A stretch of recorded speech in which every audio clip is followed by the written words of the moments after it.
রমজানের প্রথম দিনে রংপুরে টিসিবির পণ্য কেনার সময় লাইনে ধাক্কাধাক্কি ও হাতাহাতির ঘটনা ঘটেছে। এ সময় একজন নারী আহত হন।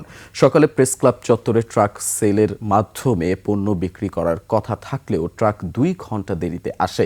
এতে সকাল থেকে দাঁড়ানো শত শত নারী পুরুষের মধ্যে লাইনে আগে দাঁড়ানো নিয়ে ধাক্কাধাক্কি ও হাতাহাতি শুরু হয়। স্থানীয়রা অভিযোগ করেন, 400 জনের পণ্য আনার কথা থাকলেও 300 জনের পণ্য আনায় অনেকেই পাননি।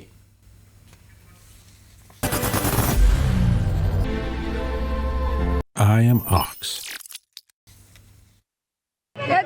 এখনো মাল দেওয়া শুরু করে না, আর কিন্তু প্যাকেজের দাম বেশি হয়ে গেছে। তো গতবার 2 কেজি বুট ছিল, এবার 1 কেজি বুট।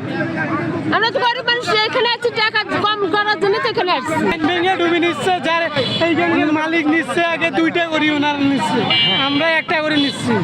আমরা আসছি 9টার সামনে।